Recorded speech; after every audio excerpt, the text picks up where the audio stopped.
Notre rôle maintenant, c'est détecter notre lumière et en profiter au maximum. Et quand on a un plaisir ou un désir, la porte s'ouvre encore plus grande. Vous comprenez, c'est quoi la lumière? Lumière, amour. C'est pas important qui tu es, où tu es, comment tu es. Dieu t'aime.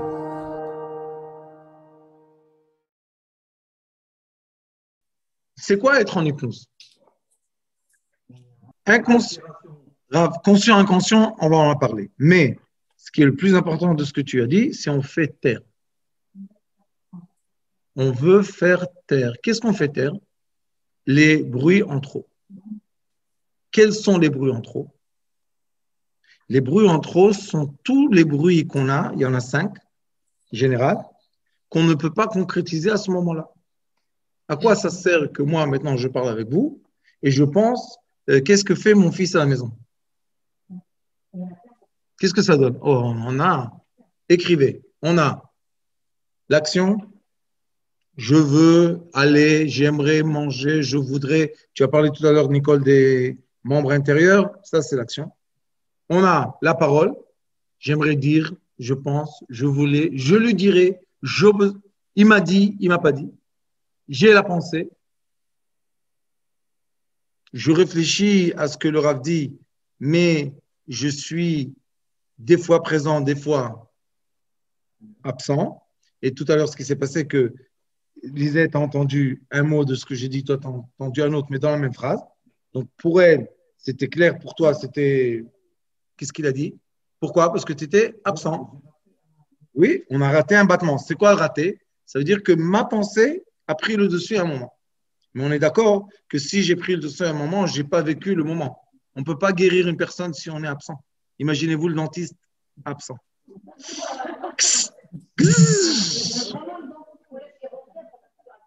Ou le chirurgien, ou même le psychologue. On ne sait pas. Des fois, il dit une bêtise, et bon, Hachem. Donc, on a l'absence et l'apparence. Et vous voyez que l'absence et l'apparence, ça dépend de quoi? De ma concentration. Maintenant, quelle est… non, j'ai dit action, parole, et maintenant je suis en pensée. La pensée, c'est ce que j'ai dit, absence. Maintenant, quel est un des problèmes du monde moderne? C'est qu'on nous dit de se concentrer, c'est un effort. Le monde moderne des examens, vous savez qu'avant, il n'y avait pas d'examen. Vous savez comment ça se passait avant? Il n'y avait pas d'examen. L'élève arrivait à un certain moment de parler comme le maître. Non, non. Rabanit, à l'école, vous parlez de… Moi, je parle avant l'immense passé de Napoléon. Il n'y avait pas d'examen. Il n'y avait pas. Quelqu'un devenait cordonnier. Comment il devenait? Il était à côté. Un jour, il a pris le marteau. Il a fait une fois une erreur, deux, et c'est fini. Les docteurs d'avant, comment ils faisaient? Ils étudiaient un de l'autre, un de l'autre, un de l'autre. L'examen nous a mis une notion que la concentration demande d'effort. Mais quand on étudie les arts martiaux, on sait très très bien que moins je fais d'efforts et plus je me concentre. Concentrer, cela veut dire diriger ma lumière vers un point précis. Donc, moi je donne toujours l'exemple aux élèves, je leur dis, quand vous méditez, il ne faut pas résoudre le problème de la planète. Il faut voir un point de lumière. Ça suffit. Il y en a qui cherchent à voir des noms, des lettres. Ce n'est pas la peine. Un point de lumière. Si j'arrive à mettre en face de moi un point de lumière et un exercice que je faisais avant dans les avions que j'allais à Hong Kong, c'est 10 heures de vol, 11 heures de vol, combien de temps j'arrivais à voir le point de lumière sans perdre la concentration. Essayez, vous allez voir, c'est très intéressant. C'est l'état d'esprit de recevoir de la lumière. Je ne peux pas recevoir de la lumière si j'ai du bruit. Donc, ma pensée, il faut s'entraîner. Quand vous êtes dans le bus ou bien quand vous êtes dans votre lit, je ne sais pas. Chacun trouve son moment qu'il n'a rien à faire, qu'il ne peut rien faire. Et dans ce moment-là, point de lumière. Vous pouvez même le voir avec les yeux ouverts. On n'est pas obligé de fermer les yeux. Mais juste être sur un point de lumière et ne pas bouger. Et regardez sur la montre combien de temps vous arrivez à ne pas bouger. Au début, vous allez être très étonné. Après, c'est comme tout exercice. La quatrième chose, c'est à ce moment-là précis, annuler toute émotion. Alors, écoutez-moi. Quand on est dans le point zéro, elle disparaît. Sauf moi, je vous emmène maintenant au point zéro. Les émotions ne servent à rien du tout quand on n'en a pas besoin. Des fois, on en a besoin, il n'y a pas de problème, on l'utilise. Mais quand maintenant je m'occupe de quelqu'un, si je fais fonctionner les émotions, je bouge très fort des fois de mon état d'esprit vertical. Sachez, vous pouvez écrire, tout thérapeute au début de sa vie reçoit des clients qui vont le déséquilibrer avec des émotions. Quelles émotions? Les siens. Ils vont venir avec vos mêmes problèmes que vous cachez, ça fait des années, avec vos relations familiales, avec vos relations intimes, avec vos relations dans la famille. Et ils vont les verbaliser devant vous et vous devez rester zen. Il y a quelques années de cela, pas longtemps, peut-être 2,5 années, je me suis occupé d'un couple. Que hier, le mari, Baruch Hashem, est venu me dire que ça y est, il est rentré à la maison, ils vivent tous ensemble, Baruch Hashem. Mais ça m'a pris 2 ans et demi. Je me suis vraiment battu parce qu'il est parti dans tous les sens possibles. Et cette dame, chaque fois que je parle avec elle, je fermais le téléphone, j'étais malade. Pourquoi? Parce qu'elle me rappelait exactement ma mère. Mais quand je vous dis exactement les mêmes mots, les mêmes sentiments, incroyable. Donc, chaque fois qu'elle parlait avec moi, j'en pouvais plus.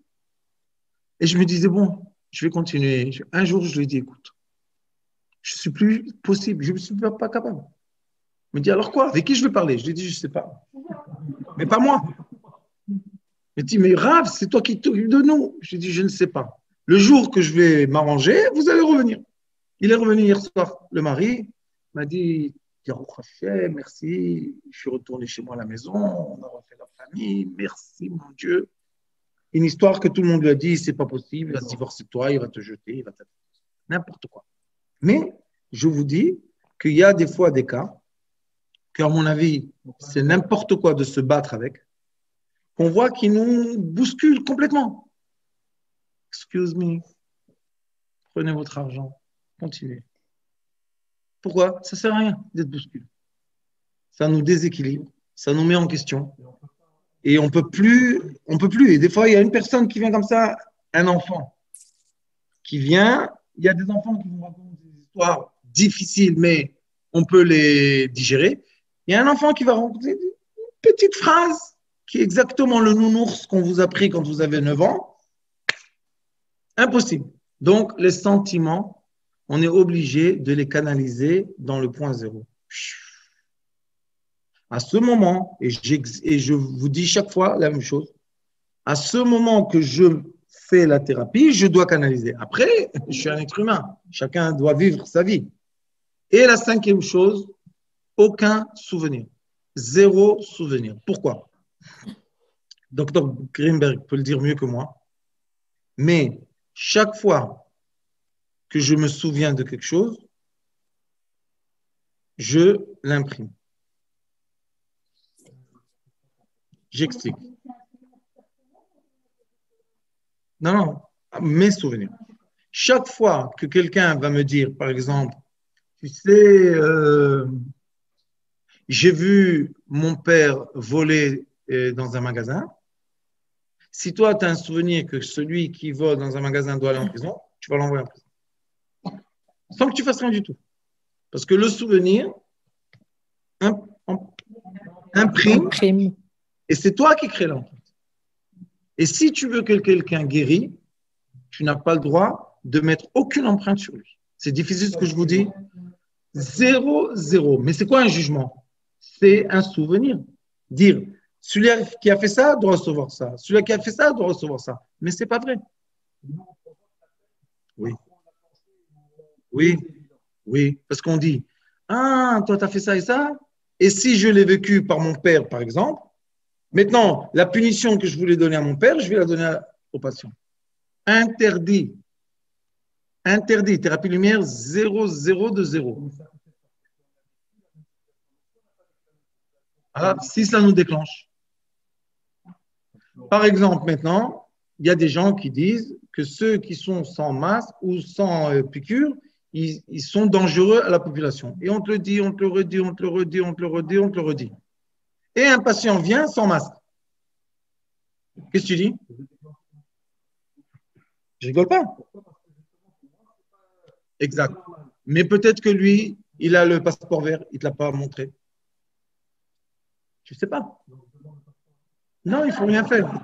Ce qu'il faut faire, c'est nettoyer tous les souvenirs qu'on a à ce moment-là, je parle. Je ne parle pas après.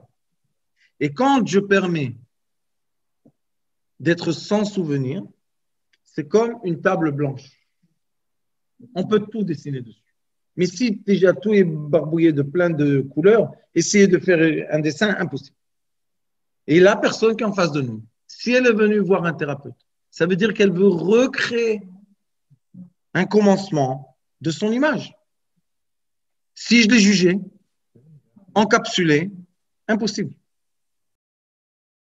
Je veux aucun souvenir. Je veux aucun souvenir, zéro souvenir. Et ceux qui veulent vivre une vie de couple agréable, quand vous vous levez le matin, oubliez tout.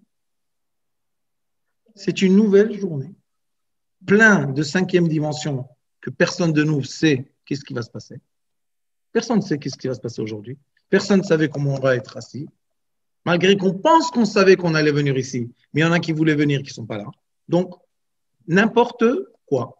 Ça ne sert à rien. Maintenant, à ce moment-là, je ne parle pas de souvenirs qui m'aident à faire des calculs, qui m'aident à penser, qui m'aident à projeter, qui m'aident à économiser, qui m'aident à plein de choses. Mais je parle maintenant en tant que thérapeute. Maintenant, si vous allez suivre ce que je vous ai dit, vous allez voir qu'il y a un moment, un vrai moment, qu'on n'est vraiment rien. Dans le moment que je suis rien du tout, qu'on appelle l'annulation, dans ce moment-là, c'est des fois une fraction de seconde, la personne reçoit toute sa lumière et elle commence à guérir.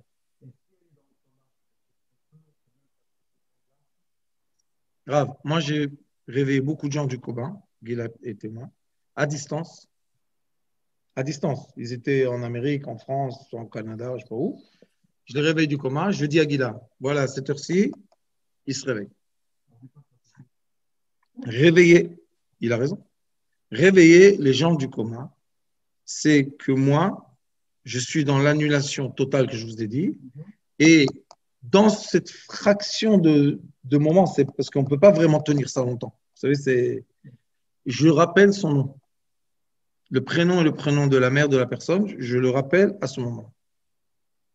C'est comme rentrer dans un trance et avoir une mantra. Comment on dit mantra? Une mantra. C'est-à-dire que je suis rentré dans un trance et j'ai dit la mantra. Ce moment-là, j'ai créé quelque chose.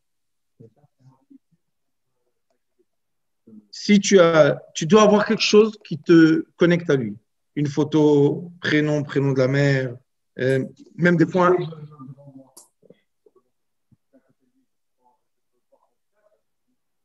Oui, moi, quand je suis à côté des gens, je touche le pouce. Le pouls. Je prends le pouls, je me mets complètement en rien et la personne se réveille. Non. Je vous dis encore une fois, écoutez, ce que je vous ai dit maintenant de l'annulation des 5 degrés, c'est un entraînement. Oui, mais quand vous dites ça maintenant, c'est tout un processus. Mais quand on a l'habitude, ça prend une fraction de seconde. Parce qu'à la fin, tu as le ressenti de l'annulation. Donc, tu vas tout de suite au ressenti. Tu n'as pas besoin de faire tout le processus. Je vais vous dire quelque chose. qui est très contradictoire. Madame Calfon, c'est une Oui, discussion que j'ai eue avec votre fils, Shabbat, mon cher Brian. Écoutez, il est écrit dans la Torah qu'une personne doit faire des bonnes actions et doit éviter les mauvaises. C'est écrit. Assez tov. Somera, assez tov. Ne fais pas le mal, fais le bien. Mais il est écrit aussi qu'un être pieux est capable de faire une mauvaise action, les chemins. C'est quoi les chemins? Et comment on dit ça? Pour le nom de Dieu. Le nom de Dieu, c'est pas tellement bien. Disons que maintenant, exemple, on n'a pas le droit de voler, mais il y a une certaine façon que si je vole, j'ai fait quelque chose de bien. Je vais vous donner l'exemple le plus simple, d'accord? Un soldat. D'accord? On a un soldat guerrier. Quand il est de côté de notre drapeau et il va tuer un être de l'autre côté, pour nous, c'est un héros. Pour eux, c'est un assassin. Vous comprenez le Yofi? Maintenant, ça, c'est très, très, très, très, très puissant de savoir être les deux. Je sais que je suis un assassin, mais je sais que je sauve la vie de quelqu'un. Pourquoi je vous dis ça? Parce que beaucoup de fois, quand on est thérapeute, la personne qui est en face de nous va mourir ou va être plus malade. Des fois, il y a des gens qui m'appellent et disent « Ah, Raph, tu nous as fait pigeonner, on n'en peut plus, on est qu'est-ce que tu nous as fait? Maintenant, on se pose la question. Moi, j'ai fait du bien ou pas? J'ai fait mon travail. Pourquoi lui, il ne se sent pas bien?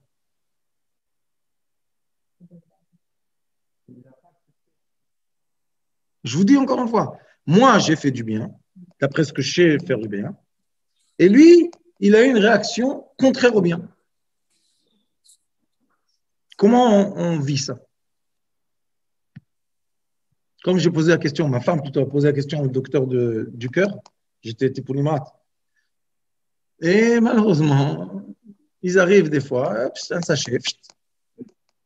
Oui, alors j'ai posé, ma femme, elle a dit au docteur, dis-moi, comment tu fais? Il dit, je viens le matin. Ceux qui restent, ils restent. Ceux qui sont partis, qu'est-ce que tu fais?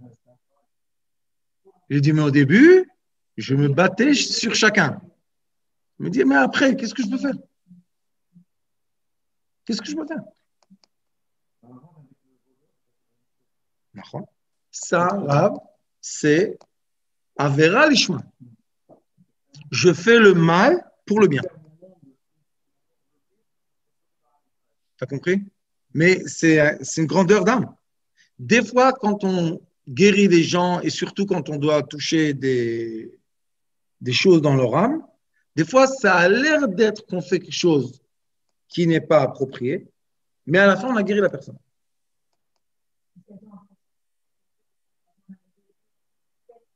Je vous dis que c'est quelque chose qu'on va tous vivre. On va tous vivre. Il y a une dame qui est venue me voir la semaine dernière et il y a 2 semaines. Et la dame, elle n'avait pas du tout l'air de religieuse, de rien du tout. Je lui ai dit, OK. Elle a parlé. Je lui ai dit, donnez-moi le pouls. J'ai pris le pouls. J'ai vu le balagan. Je lui ai dit, ah, toi, tu es comme ça. Top. Et je lui ai dit, reviens dans 2 semaines. Elle est revenue. Je lui ai dit, donne-moi ton pouls. Elle me dit, ah non. Je lui ai dit, pourquoi? Elle dit, mais vous m'avez choqué grave de m'avoir touché.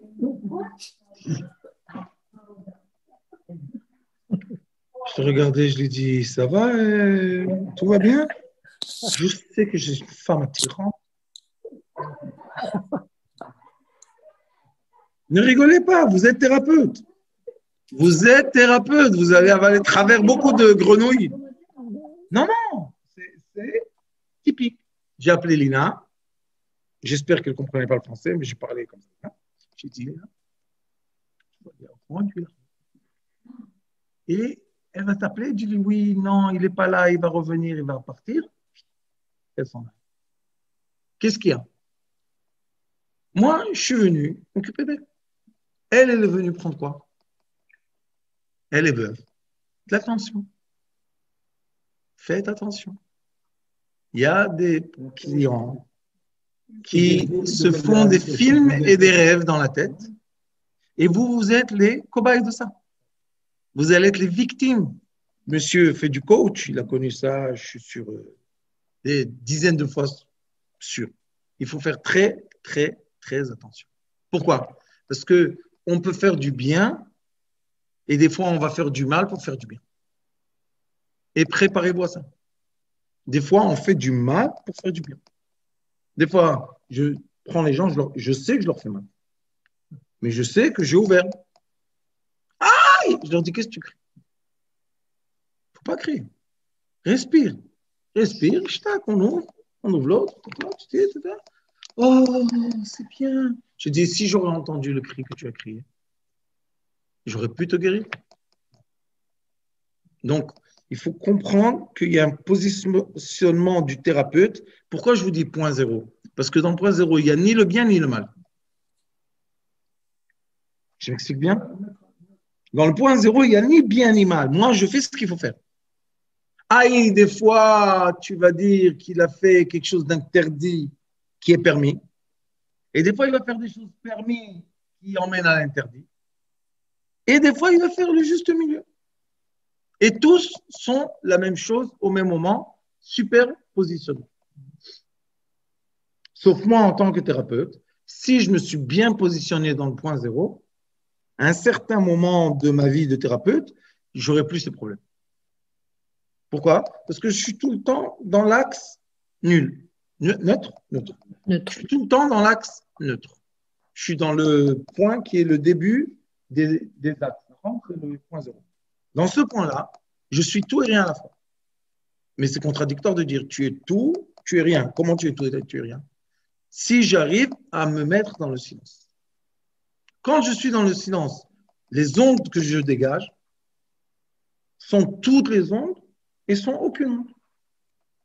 Et toi, tu prendras pour toi ce que tu as besoin et ce que tu n'as pas besoin, laisse ici. Mais faut, même quand on fait suture, c'est la même chose. La personne, elle a mal, après tu soulages, et après tu retestes si elle a mal. Si toi, tu es dans le doute, est-ce qu'elle a mal ou pas, elle a encore une fois mal. Mais tu dis, j'ai soulagé. Tu n'as pas soulagé. Tu as refait mal parce que toi-même, tu n'y crois pas que tu as fait du bien. Alors, il faut mettre de l'ordre. Une fois tous les quelques temps, il faut arrêter, réaligner et repartir dans cette compréhension. Donc, la vérité est que si on veut vraiment faire du bien à notre prochain, on ne peut pas rentrer dans son jeu. Je ne sais pas, parmi de nous a des enfants, il y en a qui ne sont pas encore, ils vont avoir, mais vous devez savoir que des fois, un enfant, il pleure et on voit les parents, ils ne bronchent pas. Qu'est-ce que c'est ça? C'est des cruels ou quoi? Ils sont fous, regarde comment ils pleurent. Mais ils connaissent l'enfant. Ils savent que lui, c'est un pleur, c'est quelqu'un qui pleure, il pleure tout le temps. Vous savez, des enfants, tant qu'ils ne pleurent pas, ils ne vont pas dormir. Maintenant, tu entends les parents laisser pleurer. Ah, bébé, tu dis, un peu de miséricorde au bébé. Mais ils te disent, qu'est-ce que tu veux? C'est la seule façon qu'il dort, c'est quand il pleure. Maintenant, pour nous, c'est une cruauté. Pour eux, c'est la miséricorde, puisque même les parents, ils n'aiment pas entendre le bébé pleurer. Mais à la fin, à un moment, il n'entend plus. Qu'est-ce qui se passe quand il n'entend plus pleurer? Il s'endort. Je vous dis, quand vous n'êtes pas la mère. Mais si vous êtes la mère et il vous fait ça pendant 1 mois et 2 mois,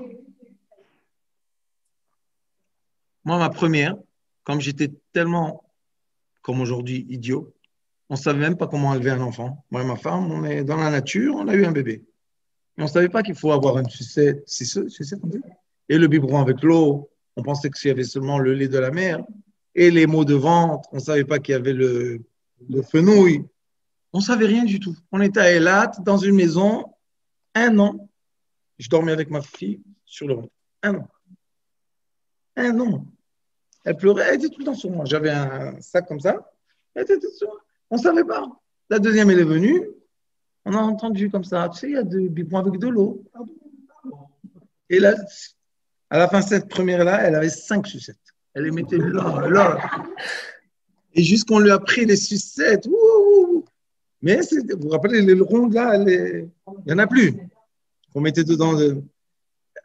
Mais c'est un rabbinite. C'est un apprentissage. Après, quand la troisième pleurait, on savait, c'est les dents. Ma femme me disait, non, elle a sali la couche. On change la couche. Ah, ça c'est les dents. Ça, elle pleure à la fin. D'où on sait. Exactement. Et c'est pour ça qu'un thérapeute est obligé d'avoir de l'expérience. Tov, alors avec le Dieu, est-ce que vous avez des questions?